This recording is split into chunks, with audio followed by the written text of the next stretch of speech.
Extenso est le centre de référence en nutrition de l'Université de Montréal et il a pour mission de sensibiliser la population à une meilleure santé nutritionnelle. Pour ce faire, il informe aussi la population et ses messages sont basés sur des connaissances les plus actuelles dans le domaine de la nutrition.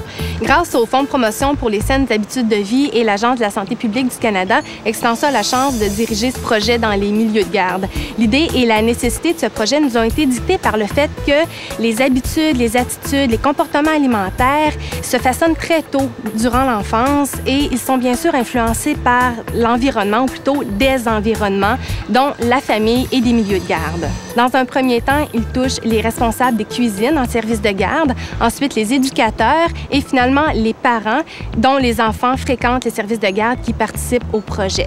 L'objectif principal est d'améliorer des connaissances, des techniques culinaires et des pratiques alimentaires.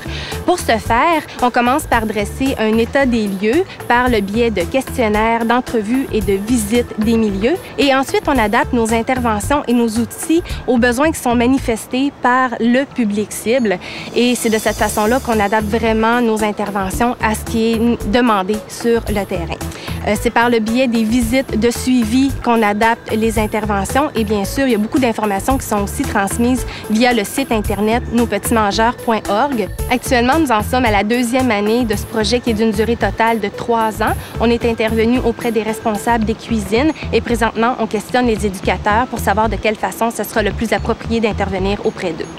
On a des milieux maintenant qui vont de la Gaspésie jusqu'à l'Outaouais et de l'Estrie jusqu'aux Laurentides. Le recrutement a très bien été. On a eu de l'aide de plusieurs instances gouvernementales. Toutefois, si c'était à refaire, on irait directement consulter les regroupements pour qu'eux deviennent les porte-parole du projet. Le projet a suscité l'intérêt de nombreux milieux de garde. Après la phase de recrutement, nous avons notamment remarqué que plusieurs milieux de garde désiraient participer à notre projet. Malheureusement, notre cohorte étant déjà complète, nous n'avons pu donner suite à leur demande. Nous avons également une demande urgente d'intervention en milieu de garde, en milieu familial, car les besoins sont très présents également dans ces milieux-là. C'est sûr que via notre site Internet, nous avons eu beaucoup de demandes, notamment pour développer des recettes en format familial.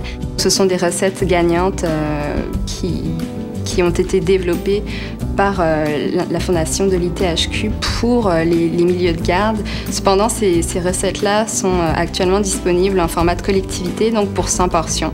Donc, c'est pour ça que nous travaillons actuellement pour que ces recettes soient disponibles pour les milieux de garde en milieu familial. Concernant les résultats que nous pouvons observer, nous, à l'interne, je vais prendre l'exemple des menus des services de garde qui participent au projet. Nous avons pu constater une nette amélioration de la qualité et de la variété des mets qui sont offerts aux enfants. Je prends l'exemple d'un service de garde qui offrait beaucoup de mets transformés au début du projet et qui maintenant offre de nombreux plats cuisinés avec des fruits et légumes, des produits céréaliers à grains entiers et du lait à chaque collation et au repas. Depuis la mise en ligne fin janvier, nous avons déjà plus de 400 membres inscrits au site et également 4400 visiteurs uniques, plus de 33 000 pages consultées.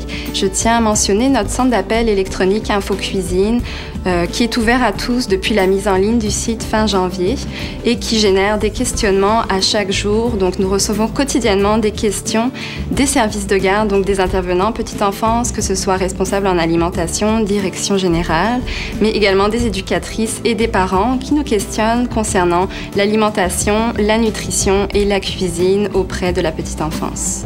C'est évident que pour la réussite d'un tel projet, ça prend des acteurs incontournables, notamment les regroupements des centres de la petite enfance, les directions des services de garde, les conseillers pédagogiques, les éducatrices des milieux de garde, les responsables en alimentation et bien sûr les parents. Moi, j'ai 2 souhaits pour l'avenir. Le premier, c'est que le site web Nos Petits Mangeurs devienne la référence en francophonie pour tout ce qui touche l'alimentation, la nutrition et la cuisine en service de garde. C'est mon premier souhait et qu'on ait suffisamment de ressources pour dynamiser ce site tout en maintenant l'objectivité et la crédibilité d'Extenso. Il faut aussi qu'Extenso puisse contribuer à faire du transfert de connaissances. En centre de petite enfance, en garderie, en service de garde en milieu familial, tout se passe à la petite enfance. Une saine alimentation dans ces milieux-là, dans ces environnements-là, c'est un passeport pour la vie.